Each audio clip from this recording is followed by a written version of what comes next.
Tertius Zitzke joins us on What's Next, and he's the CEO of Foresight, and Actec is part of the Foresight Group.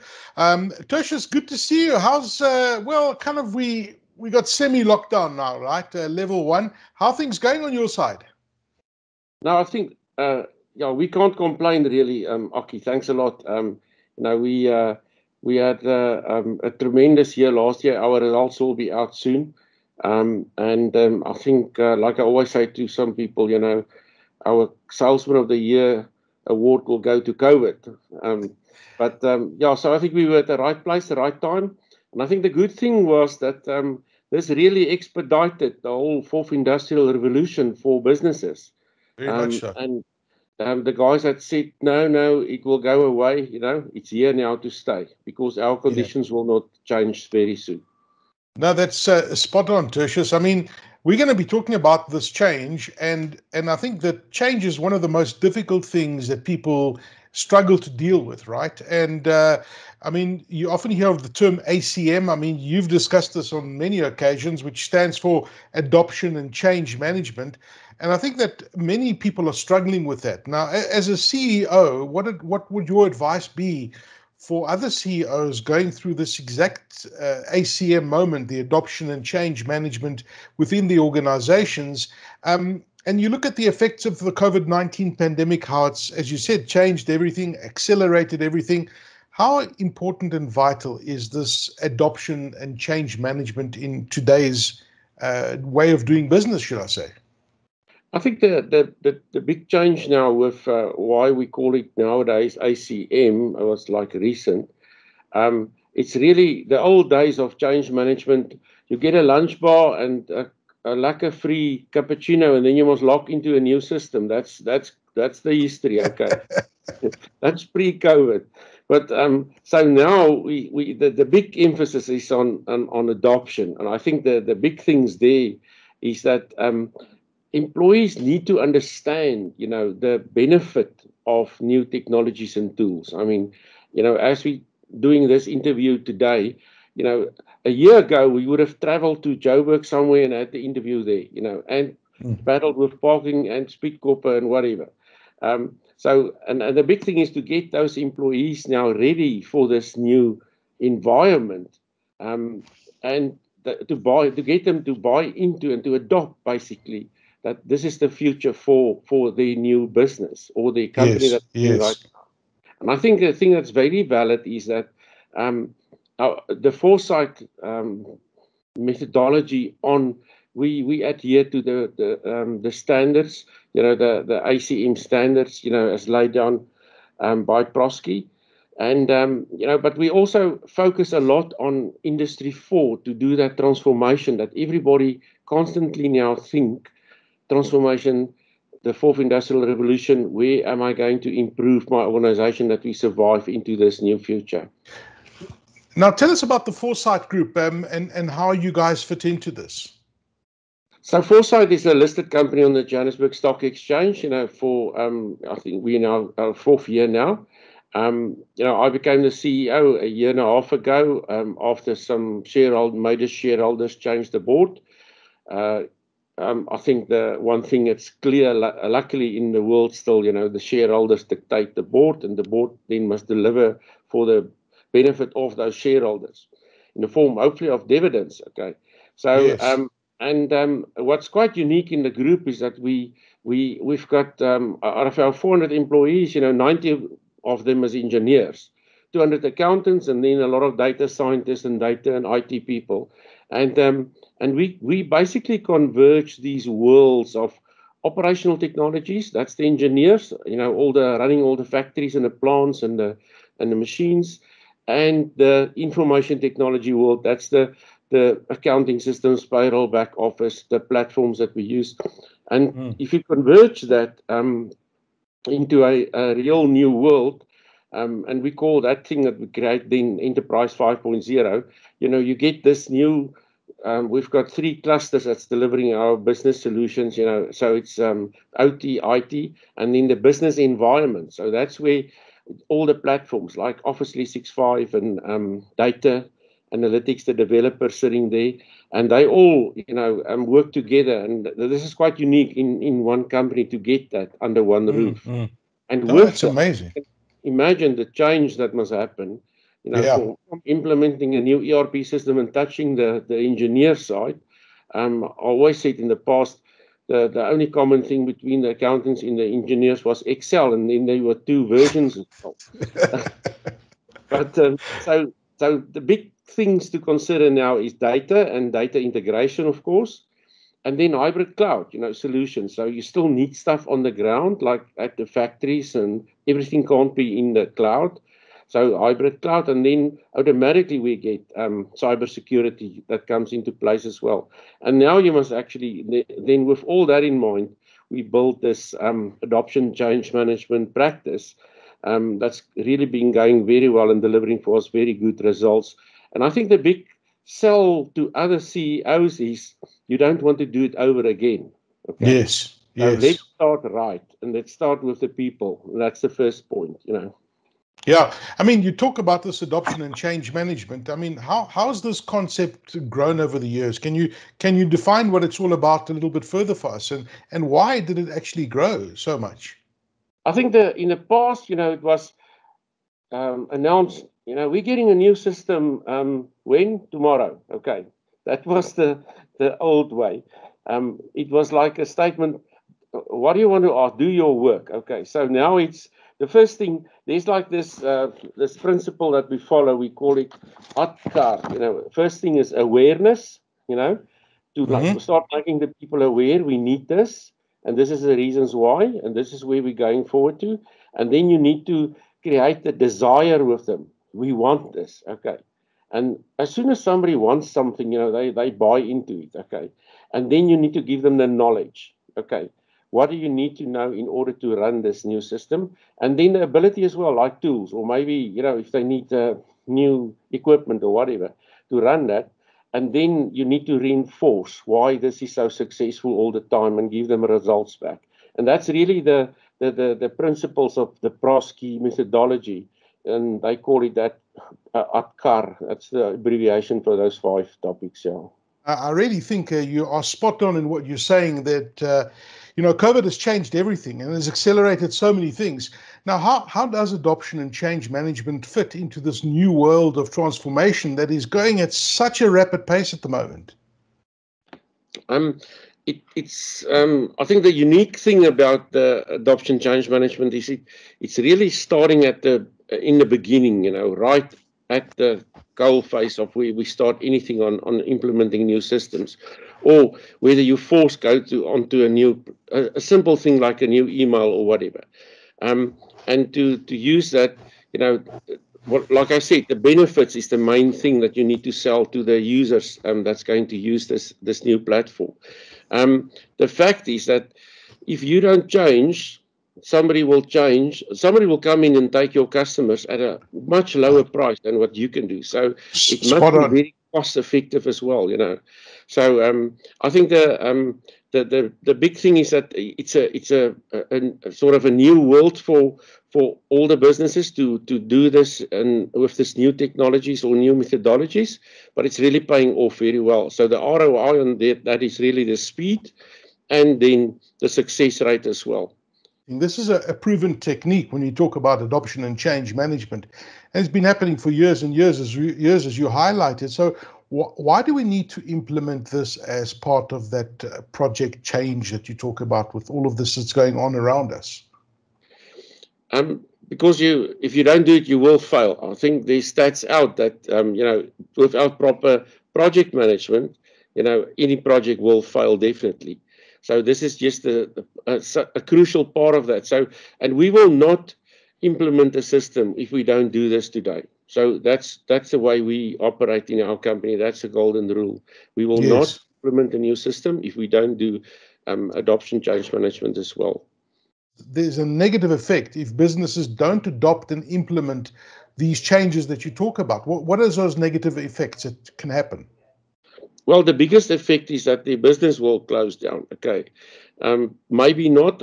Maybe they have reserves, and then they must revert to the old system, and then their customer service goes down the drain automatically, because it's recapturing of data, and staff is negative, and the service towards their customers is just not there anymore. So I think that's the big sell, is that we do this step by step, and we walk the path with the implementation of the system, and also appoint those the responsible sponsors, for that. We are busy right now to take our business process management tool that we've got in-house in Foresight and adapt that to actually measure every person that we implement a new system for, that every morning they answer a question, that the machine learning can actually now predict that Tertius is not logging in, and he's not even updating the system or whatever. And immediately with technology, we can now drive ACM as well, instead of just getting feedbacks in meetings and hear from people what's not really happening on the ground. But now you can really get the data from every single source, and that's the person working on the system. Many companies were slow to react to what you're talking about, but once you do react, and the return on investment is massive, right? I mean, you look at the positive changes when you implement ACM successfully. What are those? Yeah, I think that, so the business will really perform for its customers. I think if we look at the fourth industrial revolution, the 5 pillars that you need to address in every business, the very first one is people. Okay. So, yes. And we work all different now. So, and these people platforms, Microsoft recently launched a system called Viva, where it's a collaboration of a lot of these tools into one platform in order to not control your people, but to really be in touch with them. But now all those disparate HR systems are all integrated as well all of a sudden, that the people can interact with the work in the workplace. And then the second pillar is customer, sales, and marketing. That's so you important. Need to change that. That's huge. So there's no more wine evenings. Okay. So what are we doing now? Okay, so we'll have it back soon, hopefully. But in order to stay in touch with that, our chief sales officer, he runs a CIO forum, and those CIOs are so hungry to talk that we do it like every second month now, and that the people just want to talk to each other, with no vendors involved or anything like that. Then there's the operational system in every business, the third pillar, and that is that's the heart of the operation. That's the engineering shop, or the engineering software, or manufacturing software, or a timesheet system for accountants or whatever. That's the heart of the technology business. And then everybody's got the fourth system, that's financials. Okay, that's also hugely impacted. For our business, we recently discovered that people work. Because they're at home now, accounting, admin people, I think they all thought that they will never go back to office again. But now they're all starting to work different times. Some start at 6 and they go off at 4 o'clock in the afternoon, and the next guy only starts at 9. Now they don't talk to each other, and then then the lines get crossed, or the pop val op die grond, And so we still accounting people, you work the same time if you work remote. Otherwise, we only work the same time 3 or 4 hours. And then the last one is the product innovation. And I think the biggest thing in Industry 4 and with the ACM is that the way that products are now not reinvented or repackaged, but presented to the market. And everybody's you must offer yourself now as a subscription model, So we've got ACM as a service, okay. So we would rather sign a service level agreement and say we do this for 12 months at a fixed rate per month, and instead of this huge capital layouts on huge consulting in the first 2 months, and then it's tampering off or whatever. So we rather do that. And I say this, the new economy's law of billing is called bietjie baie, little bit. Bietjie baie. That's so true. Tertius, I mean, it must be difficult. A lot of organizations will say, well, you know what, where's the money? Is this whole process, this ROI process, tangible? Is it quantifiable? Can you see a difference once you implement it? Yeah, I think the if you measure, I mean, ICM is all to do with people. Okay, so if you Right. measure people very effectively, and it's not like the old project or change management where there's a committee reporting it's going well and it's not going well. So that's why we need the data from the source, and then you can very early identify. Um, you mark that guy yellow, he's not responding, or maybe red, he's a distractor. And then Yes. work on that guy specifically. So we had it recently with an implementation that we're busy with at a big government institution, and there were people that were negative, and you target them then. And the best Mm. thing to do with people like that is you give them tasks and responsibility that they feel important. Yeah, and I think that's very important. The people in adoption is a really critical component of this whole thing, Yeah, to make it successful, right? and they're in different worlds now. They sit at home and Yeah. they need to take a break and you know take a lot at the door. So it's a different office now. Yeah. Yeah. You talk about the methodology, and you mentioned the Prosky method earlier, and I mean, talk to us about that methodology and that implementation that you talk about. I think the that awareness, part of that awareness, that first point, is to that very uh, in-depth analysis of Yes. what's current state, and then and because we all know what's the answer, and I always say, if you know the answer, you can work back with the sum. Okay, and then if you work and you see this is the current state, and then you see this was the pain points, and that's why people put in new technology systems is to better their organizations, but also to sort out problems they had before. So, and that's what you need to ride on and make the people aware that your work's going to be better. You will work Mm. less overtime, and even more productive as well. So that awareness, that first phase is also a deep drill down in what's really going on and what we want to achieve. So the A should also stand for the answer. This is the Yes. answer that we're working towards. Yeah. And then you create that desire, the knowledge, and the ability. You go through those steps with them. What is it that makes your Foresight ACM practice different to anybody else's? I mean, you speak with such great passion about it. What makes you guys different? I think our 4IR focus, constant focus. So we always say, how can we improve this organization to be better for the future using technology? And at the same time, the oil of the new economy is data. So how can Yes. we capture data and use it very successfully as well?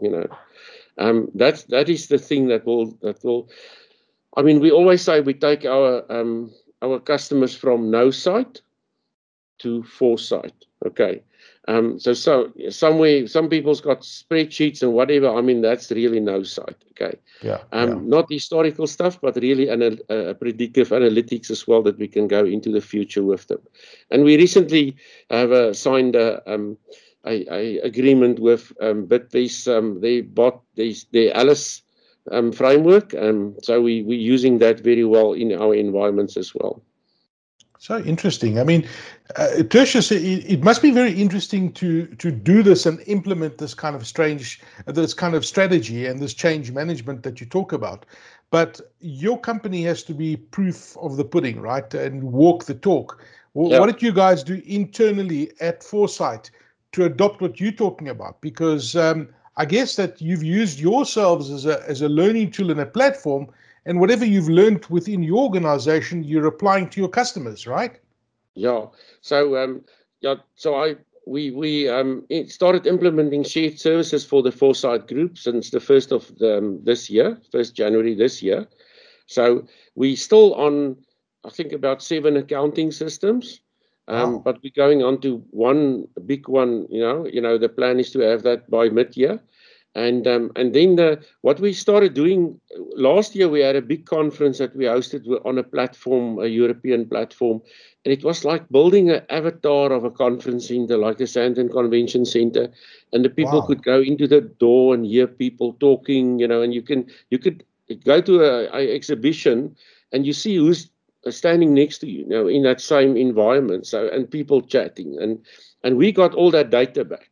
So that thing is still running, and I still refer people there and go and listen to that session or whatever, and then you get that data back. So it really made me, then I realized that we need to build this digital twin of the workspace. So we started that project as well, and our first phase will be rolled out next month, where we will have a Foresight digital twin.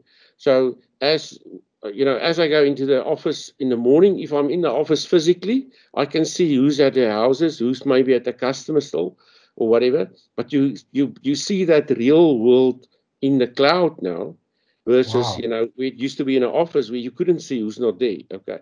So it's That's even better now. fascinating. Yeah. That is And as you fascinating. walk in, the bot will tell you, Tertius, you've got 25 miles. Okay. And the canteen, if I go to the office, so we even have the canteens that will tell you, today's curry and rice, and you like it, you want one, yes. That is so cool, Tertius. But so we're building that platform, for all 5 pillars of the fourth industrial revolution. So we're building it now for people, and then we'll go into sales, customer service, and then operations. That's quite unique to every organization, and then finance, and then the product innovation. So we need to drive product innovation all the time. Tertius, absolute pleasure talking to you. Thank you so much for your time and your insights, and really fascinating listening to you.